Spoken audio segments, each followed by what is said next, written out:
Welcome to American Dreams, Keys to Success, with your host, Alan Olson. Welcome back. I'm here today with Kathleen Wright. She is a CPA and a lawyer and teaches at the School of Taxation at Golden Gate University here in the San Francisco Bay Area. Welcome to today's show.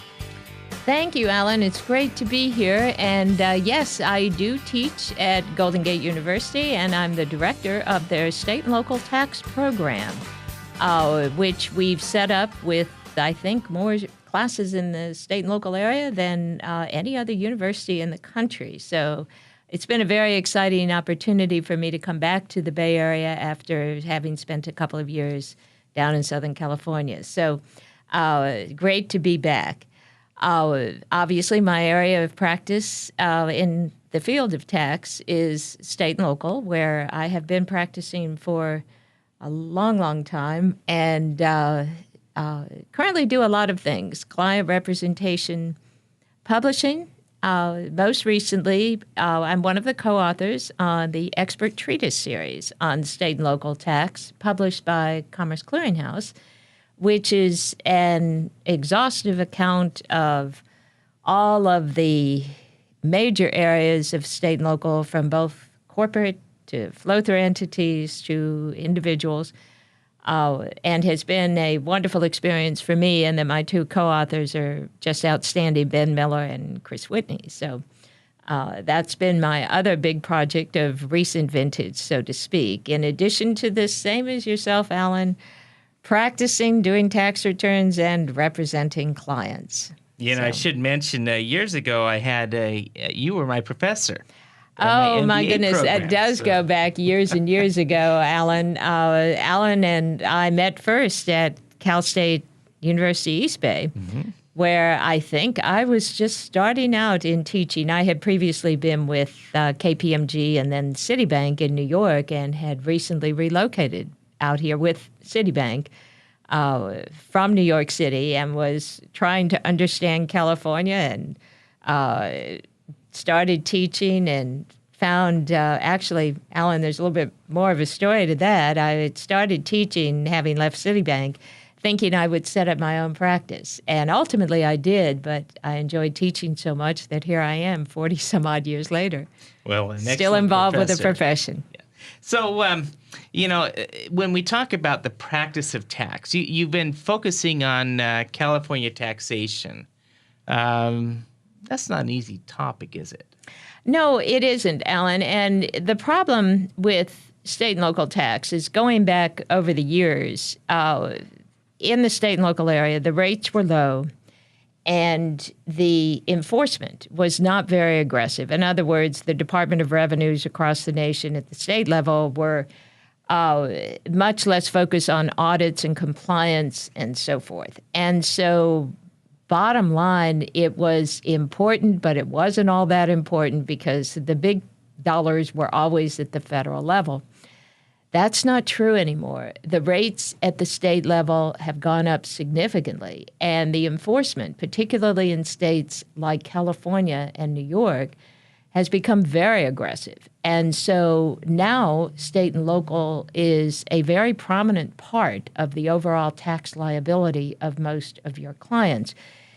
Further, to add to the complexity is the obvious. There's 50 of them. So at the federal level, where you're dealing with one statute, which is difficult enough to understand, at the state and local level, you're dealing with, at a minimum, 50 different statutes. And in the area of sales and use tax, where the rates are not only set up by state, but also by city and county, there are 9,500 different sales tax schemes, so to speak, in the country, that if you are a retail seller, you would have to comply, potentially comply, with 9,500 different sets of rules, which makes the practice of state and local pretty difficult.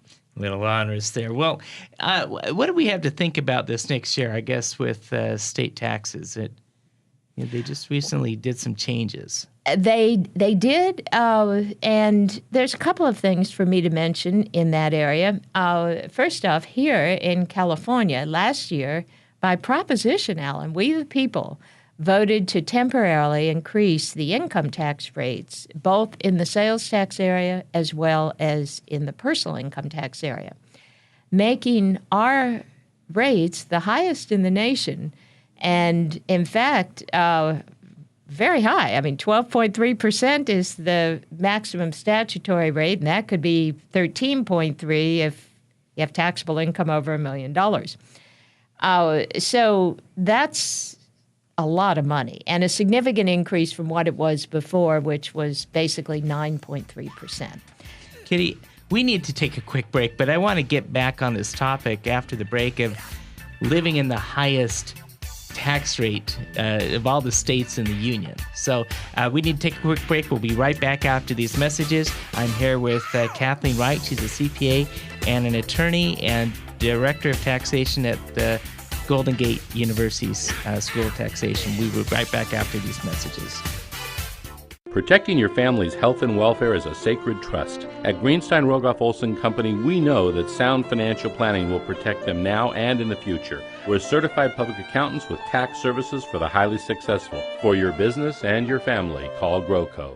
Greenstein Rogoff Olson Company will help you manage your financial affairs so you can focus on what's really important in life. GROCO, helping you along the way. Apple pie, baseball, and now here's All-American Alan Olson. Welcome back. I'm here today with Kathleen Wright. She's a CPA and an attorney and teaches at the School of Taxation at Golden Gate University in San Francisco. Kathleen, before the break, we were talking about by democracy, a popular vote, we voted ourselves to pay the most tax of any other state in the union. If you make over $1 million a year, it's 13.3%. Now, I've heard comments back from individuals in this bracket. I'm just going to take my business and move out of the state. Easier said than done? Easier said than done, and we can talk about that a little bit. The exodus of wealthy, higher middle income and higher income taxpayers out of California seems to be now it seems to be something on the order of an exodus. In other words, CPAs like yourself are frequently getting calls from their clients saying, what would this involve? How would I do it? And the destination states, and this doesn't help California, are frequently Nevada, Washington, Texas. These are states with no income tax and not that far from California. And particularly if your business involves internet-based activity, where it's pretty easy for you to do what you do just about anywhere, what would it take for you to go to your CPA, Alan, as an example, and say, what do I need to do? Well, extracting yourself from the long arm of the California statute is easy enough if you do there's no sophisticated tax advice here. What I tell clients is if you're going to move. You call the moving van, you pack everything up, you sell your house, you get on the truck or car, and away you go. I mean, I can't just rent an apartment in another state and say I've moved? Well, that's the whole point. California does have one thing going for it, even though the business climate might not be it at the moment, and that is the scenery, the beauty, the weather, and your friends, and so forth and so on. And so leaving half of your life behind is where you will get into trouble. And let me tell you how this gets picked up by the Franchise Tax Board. The way we report on our tax return is in the year of the move would be that you would be filing as a part-year resident. Well, the part-year resident filing process requires that you report your worldwide income. Then we're going to compute your tax on your worldwide income and then prorate the portion of that relates to your California, the time you were in California. So if you move at any point other than December 31st at the end of the year, you're going to have this prorated computation on your tax return. So the Franchise Tax Board will know that you've left because you're telling them you're filing as a part-year resident. And that doesn't automatically mean that you would be audited, but what would most assuredly result in yourself falling into the audit bucket is if there's large amounts of income in the non-California time frame. In other words, you moved today, May the 28th, and then very large amounts of income come in after that point, and then the FTB will scrutinize. And when I say scrutinize, that's an intensive, factually based audit. We want all your records. We want you to prove where you were on every single day during the audit period. And if I went through the laundry list of things we're going to be looking at, many of your clients would say, boy, this is an intense review, so to speak, and possibly even go so far as to assert privacy concerns related to all the information they're going to want. So I guess a person moving out of the state, the point being to save tax, really needs to move. They can't leave a leg in here or a piece of property and say, I'm going to go back and forth. It has to really pick up and go. Right. And there are certainly limited amounts of activity that would be permissible, so to speak. I go to the extreme because that's what you want, is the easiest cutoff that you possibly can have. But rental property is okay. Keeping a second home where you come back frequently to visit children that live in the area, that's going to be the red flag, so to speak. I'm visiting here today with Kathleen Wright. She's a CPA and an attorney teaching at the School of Taxation, Golden Gate University in San Francisco.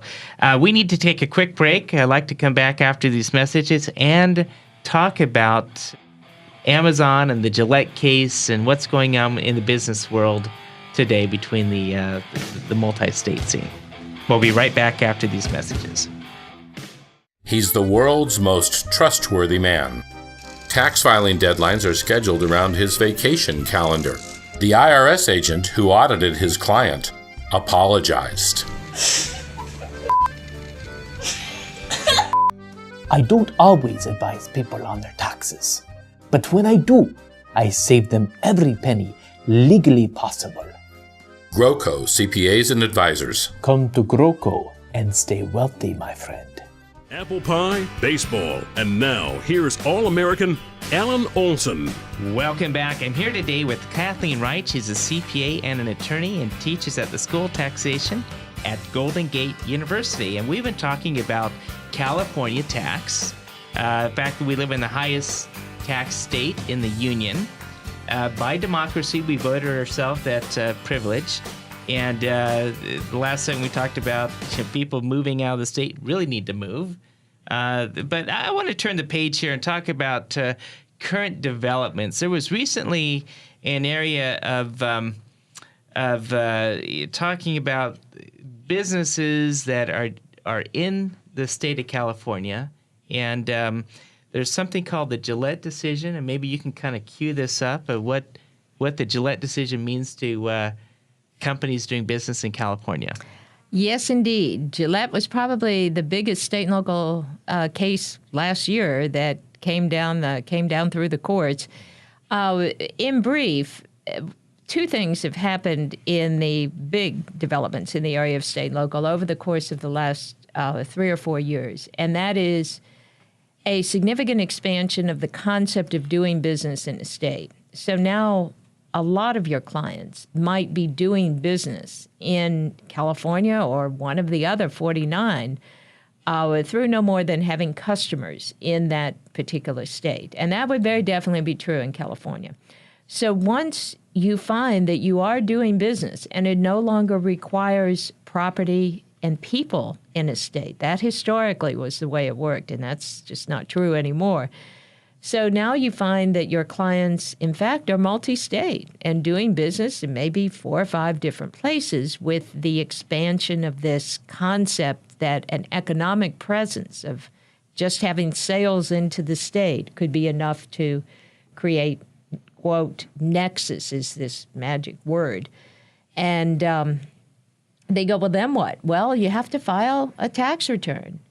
And you go, well, what do I put on it? Because I didn't do everything in that other state. Most of it is in my home state. Well, you apportion. And apportionment is a process of computing 3 percentages, historically at least, and they were your property, your payroll, and your sales in that particular state divided by your worldwide property, payroll, and sales.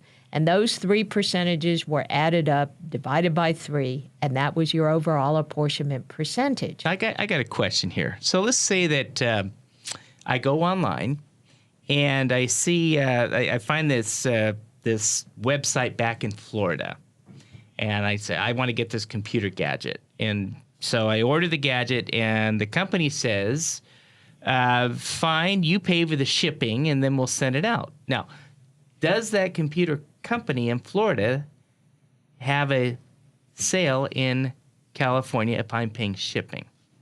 Yes.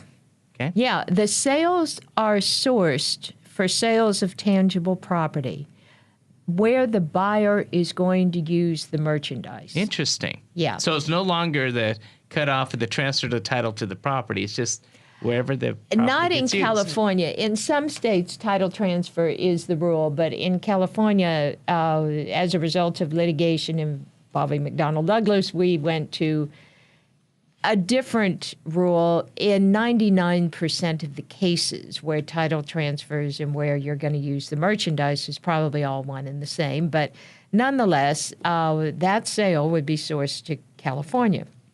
Now, there's more to it than that.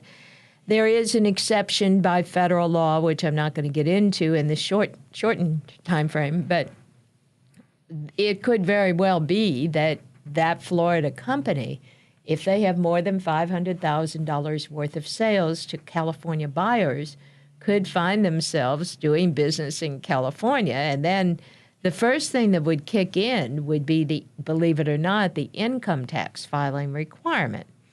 And then you get saddled with the process of having to comply with apportionment rules. Now, Gillette is not a California corporation. Gillette is the Gillette that everyone knows about. This is not a small little company. This is the Gillette. And they are not a California corporation, and they are arguing that because of the way the rules were developed in California, that our law allows them to use the 3-factor apportionment formula I talked about a moment ago: property, payroll, and sales, with each one of those weighted equally.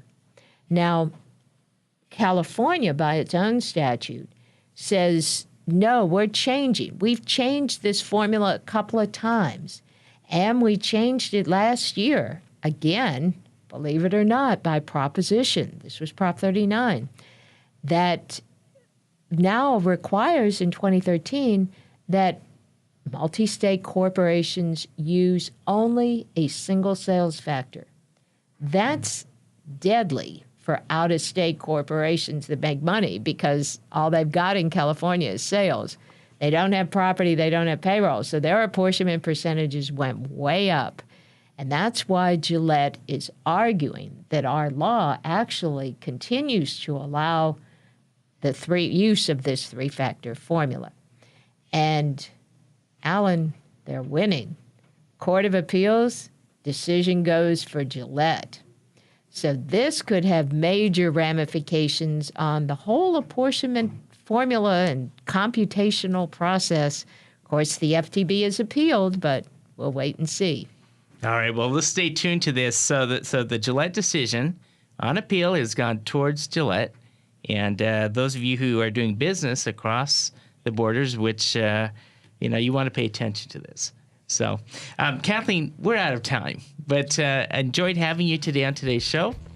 And, will you come back again, give us the update on Gillette? Oh, I will. And, Alan, we didn't get to the Amazon discussion, so we've still got Amazon left to go. All right, we'll be right back after these messages. With current laws, we have left our children an enormous financial burden.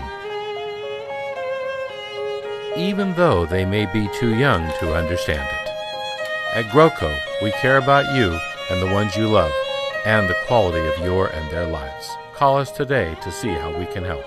877-CPA-2006. GrowCo helping you along the way. Apple pie, baseball, and now here's All-American Alan Olson.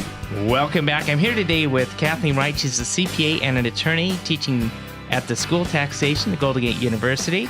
Her specialization is sales and use tax. Before the break, we're talking about the Gillette Decision. Tongue twist here. But I want to turn the page into what happened with Amazon. Well, what happened with Amazon? Probably all of yourself, Alan, and all of your audience have had the experience of buying tangible property over the internet and paying only the cost of shipping and not having to pay the sales tax, which for a whole host of reasons, probably a lower price and convenience and all the rest, have resulted in many of us changing our shopping habits and now shopping for certain products exclusively over the internet and other products from time to time.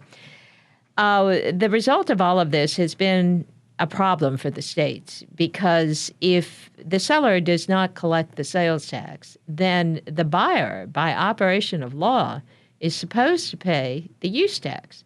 And if you are a retailer and you are buying over the internet, you probably do pay the use tax because the likelihood that you could get audited would be pretty high.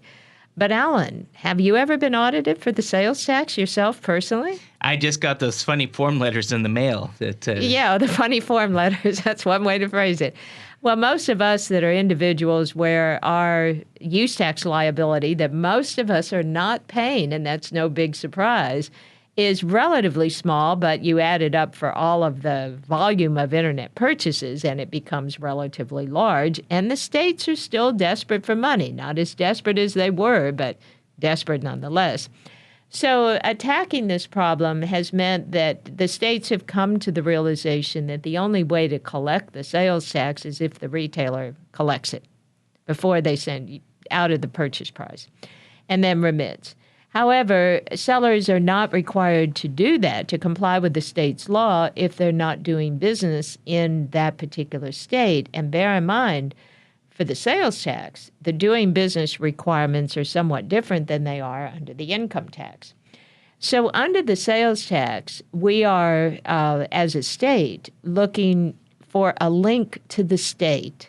In the legal sense, an agent or an agency relationship with someone working on your behalf in the state. And the states, starting with New York, have stretched this to the limit and said to Amazon, because, and let me pause for a moment and just comment, Amazon, in my view, I think is the one retailer the states want to get. If they get Amazon, I'm not so sure they care about all the others, which are much, much smaller. Amazon's the largest retailer in the world.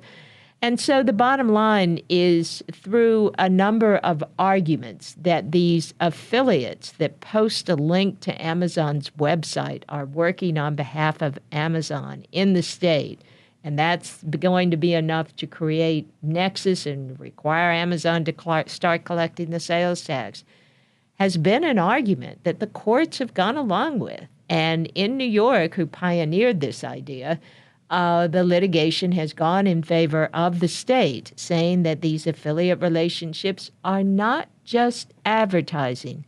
They involve a little bit more, because advertising does not mean you're doing business in a state, and that's a very thin line to draw between the relationships that Amazon has with these local businesses and posting the Amazon link versus just simply running an ad in the LA Times. Kathleen, we're out of time today, but this Amazon issue is something that is affecting everybody here who's ever bought online. If someone wanted to contact you for more information, do you have an email address, or how do they reach you? Yeah, kwright, that's KWRIGHT, at GGU, standing for Golden Gate University, .edu. Kathleen, thanks for being on today's show. You're listening to American Dreams with Alan Olson on AM 1220 KDOW.